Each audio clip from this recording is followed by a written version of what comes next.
Welcome back, everybody. Today we'll be discussing the Jordan 1 Satin Bred Women's. Specifically, we'll be discussing whether it should sell or hold the Jordan 1 Satin Bred if you copped from the shock drop and why. To preface, if you guys enjoy these types of videos regarding the market, reselling, and info on how to acquire these limited products, make sure to subscribe and enable post notifications. This way you're always 100% updated. Furthermore, for more urgent updates like the shock drop that we just saw for these, make sure to follow my Twitter, KeithAdam10. And for early info, before the shock drops occur, Endurance always has your back. And the early information goes far beyond just Nike sneakers, like how members had the early link for the SB Dunk Low Born and Raised drop, and even far beyond sneaker reselling too. If you want to expand your horizons as a reseller, you could consider checking it out with the link in the description.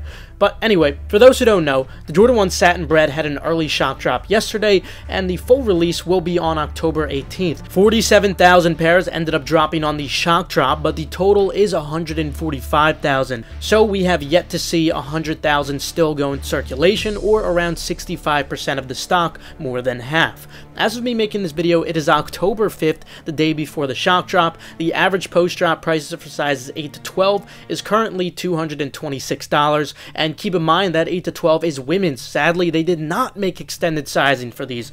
Very unfortunate. Currently at these prices, these are mostly bricks unless you have no tax in your state or you have local buyers when you could avoid the seller fees. However, as always, they will continue to drop in value as these shipments go out and more pairs go into circulation. When it comes to these, I think the best comparisons would be the recent Jordan 1 UNC, since those also shock dropped a lot of stock before the main release. Hence, I'd expect to see around the same pattern. Price is going to be high at first, drops as pairs go into circulation from the shock drop. Then on the actual drop, they jump back up for a day or so when everyone missed out, but not quite as much as they initially were on the initial shock drop. And so you may ask, what's the best financial decision I can make with all this fluctuation? And normally, it would be different for all of you. Why is this? Because you're all going to receive your pairs at different times, meaning some of you are going to get your pairs super early while the prices are higher before falling a ton, and others are going to get their pairs when the prices have already bottomed out. But this release may be a bit different since they're already so low in value, and your options may just be to wait for the post-drop effect or then return to Nike, because Nike does have free returns. Of course, you'd want to do that rather than take a loss if you have tax. Normally, if you get your pairs super early, it would be probably in your best interest to sell right now. And if you get your shipments later, then you would probably want to wait for that post-drop impulsivity effect for that short jump in price. But in this case, you might be better off just waiting for that post-drop effect anyway, considering you could hardly even profit right now. Worst case, if it doesn't occur, then you just return them back to Nike. Again, they have free returns, so there's no risk.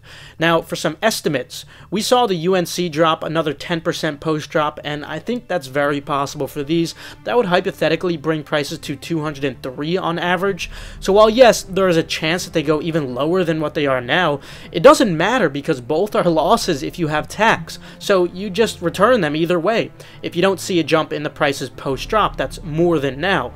Now on the other hand, if you have no tax in your state and you got these for just 180 flat, you might want to consider taking that small profit right now. With 100k pairs left to drop, or around 65% of the stock, I wouldn't expect prices to go much higher than what they're at right now.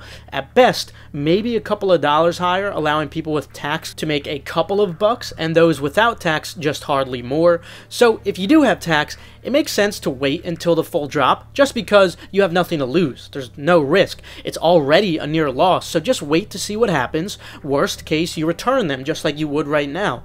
If you have no tax, or maybe you could sell locally, then you may want to take what you can right now for a small $20 profit. Because best case, you might turn that $20 into $30 post-drop if they do end up rising. It's up to you if you want to take that extra risk for a potential $10 more per pair. Obviously, if you have a lot of pairs, that could be a lot of money. Hopefully, this is a simple enough breakdown though. Definitely a more unique drop that we've covered, considering they are on the border of being bricks, but you know, I know you guys still need to make money, you guys still need to know what financial decision to make, so even though this isn't the most hyped sneaker, I still want to try to help you guys out. But anyway, that's all I have for you guys today. Leave a like if you enjoyed, or maybe if you learned something. Also, be sure to check out Endurance with the link in the description below if you're looking for a profitable side hustle that goes far beyond just sneaker reselling. Subscribe and enable post notifications notifications. This way, you're always 100% updated on all hyped releases. With that though, have a fantastic rest of your day, and congrats if you cop these, or good luck if you're waiting for the full drop.